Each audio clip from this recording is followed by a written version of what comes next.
todos, sejam bem-vindos ao programa Seu Direito em Pauta, onde você irá aprender um pouco mais sobre os seus direitos e sobre como administrar as suas finanças.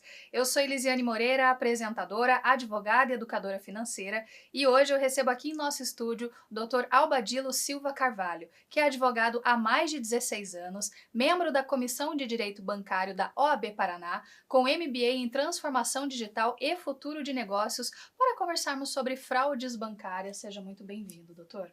Olá, muito obrigado. É um prazer estar aqui com vocês e ter a oportunidade de falar um pouco sobre um tema tão relevante para a nossa sociedade. Muito, de fato. Já gostaria de começar falando sobre a fraude em si. O que são as fraudes bancárias, doutor? As fraudes, naturalmente, são golpes onde criminosos, de alguma forma, buscam obter recurso financeiro, dinheiro, né, na sua própria essência, e também, e principalmente, informações, sejam dados pessoais, dados financeiros. Então, a fraude em si, hoje fraude bancária, ela ocorre muito disso, dinheiro e informações financeiras. E é muito importante também mencionar que hoje a fraude, ainda que nós falamos fraude bancária, mas nós estamos falando de cybercrimes, né, crimes financeiros, crimes no ambiente digital, e é tão relevante esse tema, porque hoje os dados estatísticos são só o Brasil hoje é o segundo maior país em termos de fraudes. Nossa, é assustador.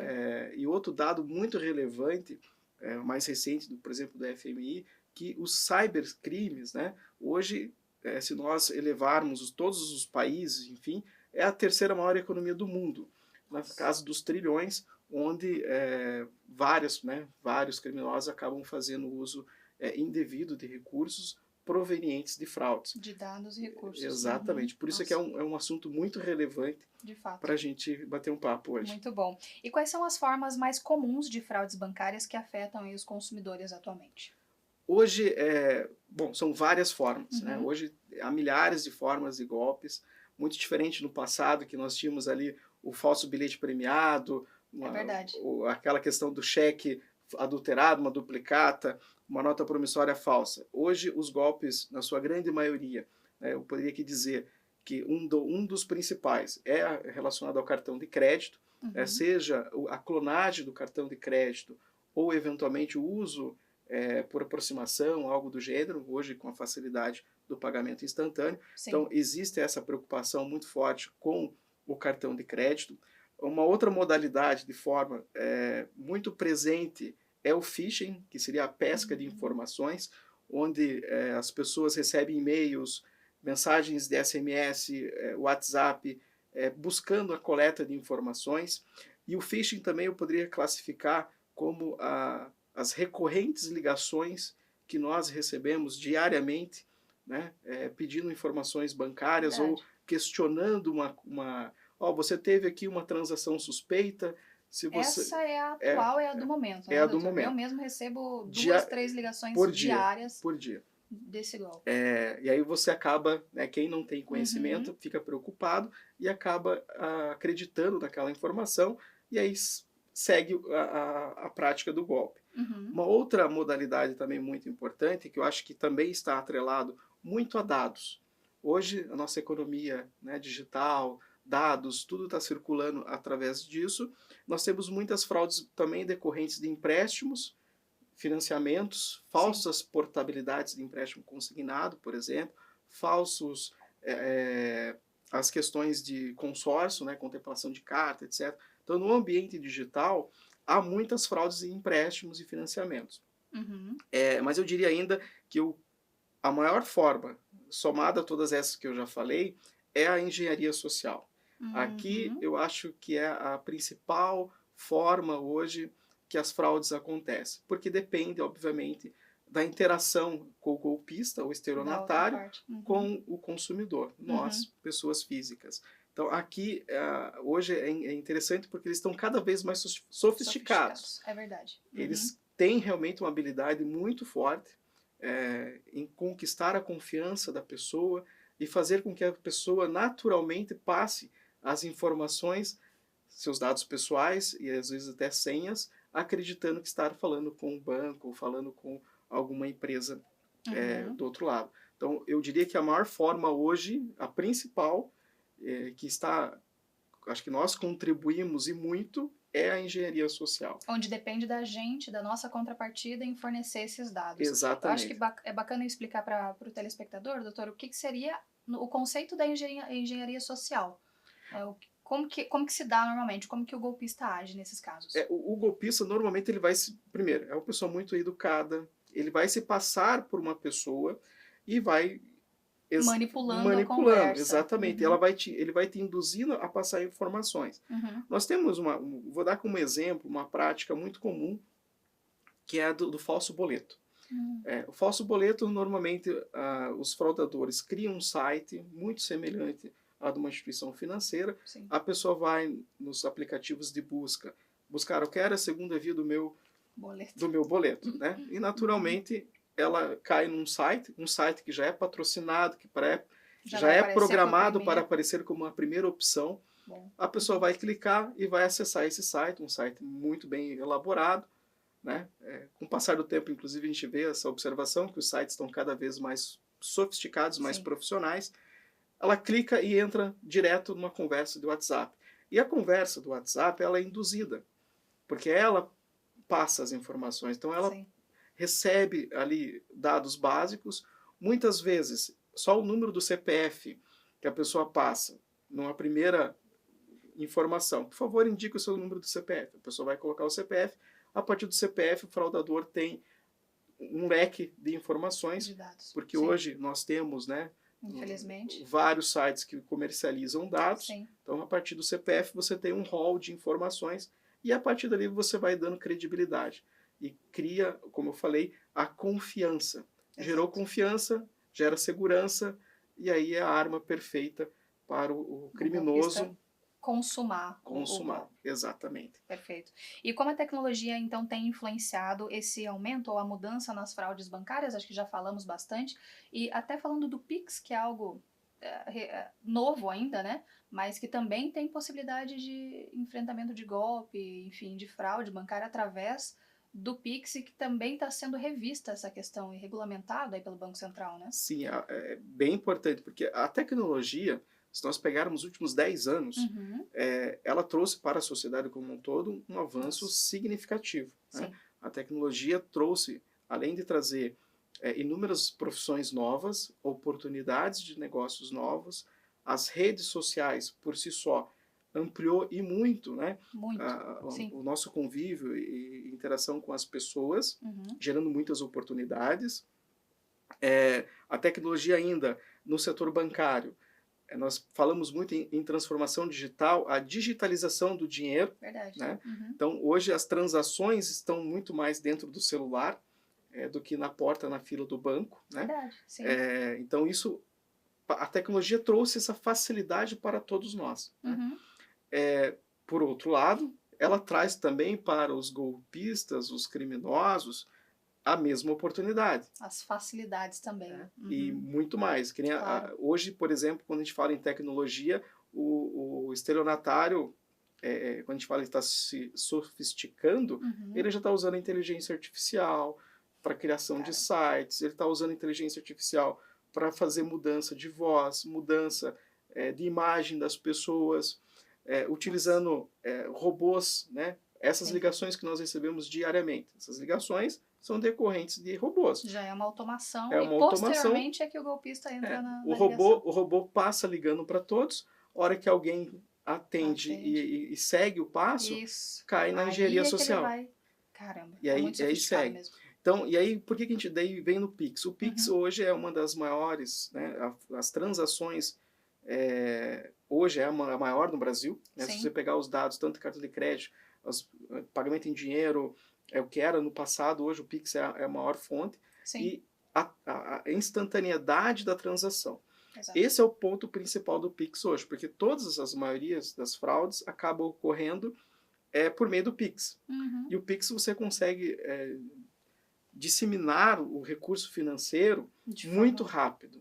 Em questão de minutos, o recurso que você me transferiu agora, em questão de minutos, está em mais de 10, 15 contas. Exato. E aí é difícil você fazer o rastreio dessa informação. E um dado muito importante, por exemplo, que eu li há pouco, o Banco Central divulgou ontem, por exemplo, uma notícia que já foi desembolsado mais de R$ 1 bilhão Nossa. somente para cobertura de fraudes decorrentes do Pix e, eventualmente, falhas de transações. Nossa, então, a gente tem um volume grande, né, de transações do Pix e, obviamente, as fraudes acontecem. Claro, sim. E qual é o impacto dessas fraudes para as instituições financeiras? Eu acho que é interessante a gente trazer também quando elas se responsabilizam e quando essa responsabilidade recai sobre o consumidor. Para as instituições financeiras, as fraudes, elas geram um impacto enorme de prejuízos. São os prejuízos financeiros que a instituição tem são muito relevantes por conta que, eventualmente, ela ser responsabilizada, ela vai ter que fazer o pagamento desse prejuízo ao cliente, né? Fazer o ressarcimento desse valor ao cliente, e também as instituições financeiras, até pelas questões regulamentadas do Banco Central, etc., precisam cada vez mais investir em segurança da informação, educação do consumidor. Então, por isso, o recurso financeiro hoje que as instituições destinam a combate de fraudes é altíssimo. Sim. E, consequentemente, quanto mais você investe nisso, também o custo do dinheiro fica mais caro. Por isso que, às vezes, a taxa de juros aumenta, né, porque há vários outros investimentos por trás para combater o recurso. Outro ponto que você falou em relação ao consumidor, de como ele pode ser responsabilizado quando isso recai sobre ele ou sobre o banco. Aqui tudo depende, hoje, judicialmente, o consumidor ele está tutelado, obviamente, pelo Código de Defesa do Consumidor, pelo Código Civil, a própria jurisprudência e as decisões dos tribunais recomendam, né? Tem súmulas que dizem que as instituições financeiras respondem objetivamente, independente da falha ou não. Mas o que a gente observa judicialmente, né, nas decisões? Quando o consumidor agiu de alguma maneira que influencia o golpe, ou seja, ele foi vítima, ele praticou ali a questão da engenharia social. Ele fez um Pix, ele fez uma transferência, algo assim. Ele participou, ele deu a informação espontaneamente. Sim. A gente fala um termo muito técnico, que é o fortuito externo. Quando é fortuito interno, ou seja, dentro da instituição, dentro das linhas de responsabilidade da instituição, sem dúvida alguma, a responsabilidade é do banco. Que inclui o aplicativo, se estende a aplicativos ou sites e tudo mais. Agora, quando o cliente, o fortuito externo, é fora das margens do banco, que aí ele contribui, ele é negligente ao passar uma informação pessoal para o fraudador, via de regra, o banco não é responsabilidade, e o cliente acaba assumindo o risco. No entanto, aqui é um ponto muito importante, porque a gente observa que muitos clientes acabam, puxa, eu realmente participei, fui aqui negligente, passei uma informação falsa. O banco, onde eu tenho uma conta, de fato não tem responsabilidade, numa situação como essa. Porém, o banco que recebeu... Doutor, desculpa interromper, mas o porém, não saia daí, porque o porém vai ficar para o próximo bloco. A conversa ela é extremamente importante, você já anotou isso. Inclusive, a repórter Isabelle Almeida, ela tem informações e dados muito interessantes sobre esse mesmo tema. E eu já volto aqui com o doutor para a gente falar urgentemente sobre isso no próximo bloco. O programa Seu Direito em Pauta volta já.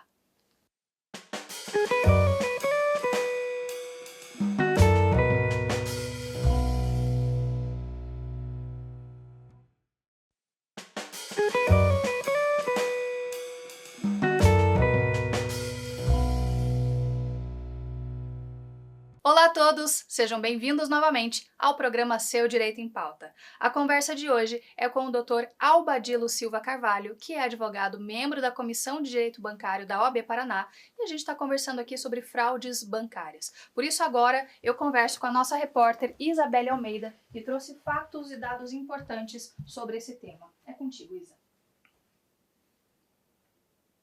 Olá, Elisiane, e a todos que nos acompanham aqui no programa Seu Direito em Pauta.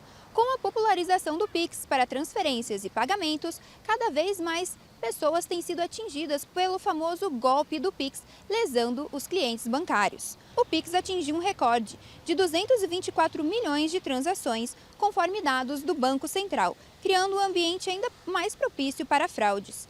Em 2022, a Polícia Federal realizou mais de 50 operações contra fraudes eletrônicas, resultando em mais de 100 prisões preventivas e 60 temporárias. Registros administrativos do Fórum Brasileiro de Segurança Pública indicam mais de 200 mil ocorrências de estelionato eletrônico, embora 6 estados não tenham entrado nessa pesquisa. Uma pesquisa da CNDL e da SPC Brasil revelou que 7,2 milhões de consumidores sofreram fraudes de instituições financeiras nos 12 meses anteriores a julho e agosto de 2023, comparado a 8,4 milhões no levantamento de 2022. Realmente são dados preocupantes, não é mesmo, Elisiane? Eu volto com vocês no estúdio. Obrigada, Isabelle, por trazer essas informações tão importantes e alarmantes acerca do tema que a gente está debatendo hoje. Bom, doutora, a gente viu que os dados realmente eles são alarmantes, são assustadores, e a gente falava sobre um porém em relação à responsabilização por parte do banco ou do consumidor em relação a uma fraude com um Pix ou com alguma situação específica. O doutor poderia discorrer para a gente sobre essa responsabilização e sobre esses números alarmantes, assustadores? Perfeitamente. O porém do gancho do bloco passado, ele se dava muito em termos da responsabilização de todas as partes envolvidas no golpe. Porque muitas vezes nós estamos habituados a eu, consumidor, e o banco onde eu tenho a minha conta, e aí essa interação fica entre o banco e o consumidor. Certo. Porém, a gente precisa sempre ir além, e especialmente o banco que recebeu esse recurso. Hoje, infelizmente, no nosso país, e isso decorre inclusive desses números alarmantes que nós temos das fraudes, por conta da digitalização dos bancos, né? Os bancos digitais, que obviamente são importantes e trazem para a sociedade vários benefícios, enfim, claro. E uma concorrência melhor, porém também traz a abertura de contas muitas vezes sem o nível de segurança, sem o nível de checagem dos dados necessários, e aí, obviamente, abre-se uma oportunidade para criar uma conta digital, às vezes com dados falsos. E quando você tem uma conta digital com abertura de dados falsos, é responsabilidade do banco a manutenção dessa a abertura e a manutenção dessa conta.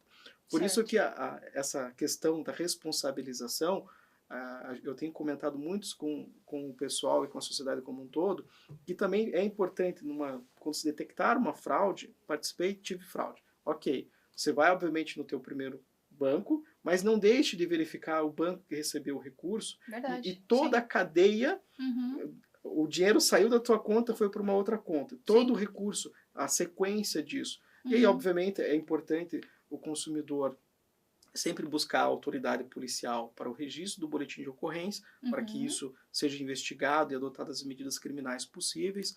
A busca por um apoio jurídico, seja a Defensoria Pública, seja um advogado, para orientar e ver as melhores práticas, né, judiciais, enfim, para resguardar os seus direitos. Ok. Inclusive, houve uma situação recente, agora exposta através das redes sociais, em que o golpista ele envia um Pix para alguém. E aí ele diz que foi enviado, a pessoa diz que esse Pix não é dela e ela reconhece como não sendo dela. E aí o golpista pede para ela devolver o Pix. E aí esse Pix é devolvido em uma outra conta.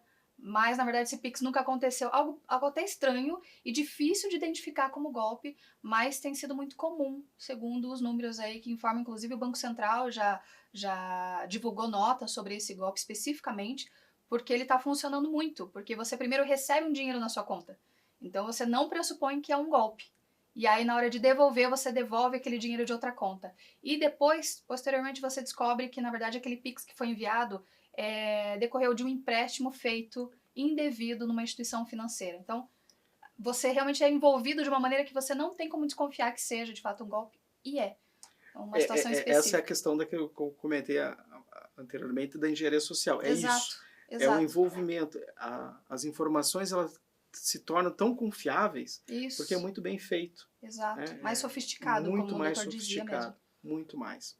E aí entra um ponto que dentro das cautelas, enfim, é desconfiar. Tem que desconfiar. Sempre. Sempre, né? Por mais que a gente falou do golpe do Pix. É uma prática hoje comum. Né? Sim. E o Banco Central, enfim, eles têm um prazo, inclusive, para estornar o Pix. Então, eventualmente, você recebeu o Pix ali, você é uma pessoa de boa fé, sabe que recebeu um recurso financeiro que não é seu, Exato. e você vai devolver. Né? Isso. Mas aí vem as cautelas. Você vai devolver para a pessoa que não te pagou? Perfeito, é isso. É a falha do golpe, né? Então Por isso que em situações como essa, hoje eu sempre recomendo, vá na agência ou ligue para o seu gerente. Perfeito. Não faça nenhuma transação, ainda que a pessoa fez por engano. Que pareça que é do banco. Converse com o seu gerente, converse com a instituição financeira, com os canais oficiais dos bancos, para daí tomar alguma medida. Perfeito, perfeito. Isso sana a questão, o problema. E, doutor, quais medidas preventivas os consumidores podem adotar no dia a dia para reduzir o risco de serem vítimas aí de novas fraudes bancárias, especialmente no uso de internet banking, aplicativos móveis e até a questão do cartão de aproximação, que o doutor havia comentado também no primeiro bloco? Como que se previne isso? Aqui, eu acho que o mais básico, eu acho que o primeiro é você evitar o uso do teu próprio internet banking ou transações financeiras usando Wi-Fi pública. Né? Evitar usar redes de Wi-Fi públicas, e aí quando eu falo públicas, além do ambiente da via pública, aeroporto, shopping, etc., evite de usar redes Wi-Fi para fazer essas transações. Porque você já se expõe a alguns riscos desnecessariamente. Porque você não sabe exatamente o quanto essas redes estão protegidas. E normalmente os criminosos utilizam essas redes para pescar essas informações. Então a rede Wi-Fi pública deve ser evitada. Outro detalhe muito importante são atualizações dos softwares. O que eu quero dizer com isso? Seja o computador, seja o telefone, aplicativos. Constantemente, né, existem atualizações. As atualizações muitas vezes são para corrigir falhas de segurança. Então, se você mantém sempre o teu dispositivo atualizado, com frequência, etc., você evita. Porque provavelmente alguém já tentou, descobriu a falha e foi corrigido. Perfeito. Esse é um detalhe muito importante. Outras recomendações para evitar fraude, eu, como falei, desconfie. Eu diria que o principal hoje é estar atento. Sim. Como eu falei há pouco, qualquer dúvida, ligue. Nós temos um golpe muito, muito característico, inclusive familiares já caíram nisso, daquele do WhatsApp, uma pessoa familiar, mudei meu número do WhatsApp, por favor, emprestam dinheiro, eu estou precisando pagar uma conta, preciso de um dinheiro, você me empresta. Verdade. A pessoa, às vezes, rapidamente faz. Desconfie. Hoje, no nosso mundo digital, infelizmente, a palavra número 1 é desconfiar de tudo. Perfeito. Desconfiou, tem que buscar. Uma outra coisa que eu recomendo, e muito, especialmente hoje no ambiente das compras incitadas pelas redes sociais, que em rápidos cliques você já está comprando algo, tome cuidado com ofertas que são muito atentadoras. Milagrosas. Sites que você nunca viu. Então é recomendável, antes de você iniciar uma transação, pagar algo que é decorrente das redes, você investigar o site. Hoje o site do Procon, consumidor.gov, Reclame Aqui, possuem mecanismo para verificar que aquele site é um site... Exato, verificadores mesmo. Exatamente, para você ver se o site tem tempos de abertura. Às vezes são sites que foram criados há 1 mês, 2 meses. Para o golpe. Exatamente. Então são cuidados adicionais que nós temos que cuidar. Por isso que a palavra desconfie e vá atrás da informação. Sempre presente. E a questão do cartão virtual que os bancos disponibilizam, doutor? É recomendável usar em compras online ou enfim? Preferencialmente. O uso do cartão é específico para compra online. Ele tem você determina um limite, a quantidade de compras e tudo mais, né? Inclusive, a gente também tem que falar não só do cartão virtual, mas as transações como um todo, por aproximação, etc. Isso é importante. O Pix, normalmente os aplicativos dos bancos possuem a determinado horário. Eu só vou transferir R$50, R$1.000. Isso. Então você tem mecanismos para você se autoproteger. E eventualmente você cair num golpe, você está minimamente vai reduzir o teu prejuízo. Você vai poder fazer uma transação de 50 mil se você tinha um limite de 1.000. né? Sim, é importante falar que os bancos sempre disponibilizam esse recurso gratuitamente, Exatamente. esse cartão virtual para que você possa fazer compra. Ele não tem os mesmos dados do seu cartão de crédito, então ele fica resguardado. E após uma compra online, você consegue fazer o bloqueio ou cancelamento desse cartão. Então você fica resguardado aí nesse sentido, né, Ou doutor? muitas vezes, como você falou, você vai fazer uma determinada compra, você Uhum. gera um cartão virtual para aquela compra. Isso, especificamente para ela, e Exatamente. depois desusa o cartão e É tá específico. feito. Muito bom. E como identificar esses sinais prévios de que uma tentativa de fraude está ocorrendo? Acho que a gente falou bastante em desconfie, né? Então, quando a proposta é muito boa ou quando uma ligação soa estranho, então sempre pense em desconfiar antes de agir. Essa é a regra, né, doutor? Essa acho que é o principal. E aí, Aham. hoje em dia, né, nós estamos falando muito em dados. Sim. Hoje, qualquer mensagem, e-mail, SMS, WhatsApp, ligação, que a pessoa te peça dados pessoais, desconfie. Desconfie. Esse sim. é o principal sinal, Verdade. né? É. E normalmente, assim, ligações urgentes, Uhum. rápidas. Teve um problema no teu aplicativo, nós precisamos agora fazer uma atualização, desconfie. Essa emergência para que você possa agir sem pensar e sem falar com ninguém é um grande sinal. Eu normalmente falo para as pessoas, o banco não vai te ligar pedindo uma informação. Sim, ele já tem. Hoje, via de Aham, regra, ainda que você tenha um relacionamento muito bom com a instituição financeira, com o seu gerente, mas via de regra o banco não te liga. Verdade. O banco não te passa mensagens que não seja fora do comum, né? Perfeito. Normalmente tem um padrão. E outra coisa que eu falo para as pessoas é, ao abrir um site, preste atenção, porque normalmente o site tem erro de Ele já te dá português, sinais. tem algumas... Você não vai ser direcionado sempre para uma conversa do WhatsApp, quando você clica em qualquer coisa. Uhum. Então, muitos pequenos detalhezinhos que a gente precisa verificar. É a palavra-chave. Desconfie. Desconfio. Doutor, muito obrigada pela presença e pela conversa. Que agradeço. Muito obrigada. E olha só, quero agradecer também aos nossos apoiadores, CF Home Design, com esse mobiliário maravilhoso, deixa a gente super confortável e deixa o cenário bonitão ainda por cima. E a Quadro Shop, por esses quadros belíssimos que enfeitam e deixam o nosso cenário ainda mais charmoso. A mais completa loja de quadros de Curitiba. Agora um recado para você que é empresário. Sabia que a sua marca pode aparecer aqui no programa Seu Direito em Pauta? A sua empresa e o seu negócio podem estar conosco através de parcerias, apoio e cotas de patrocínio. Como fazer isso? Basta entrar em contato através dos endereços que aparecem agora no vídeo. Gostou desse programa? Então já nos siga nas redes sociais, Seu Direito em Pauta, no Instagram, como aparece agora na tela para você, e também em nosso canal do YouTube, onde você pode conferir esse e outros episódios. Seu Direito em Pauta, porque a informação é a sua maior aliada. Nós nos vemos na semana que vem. Até lá!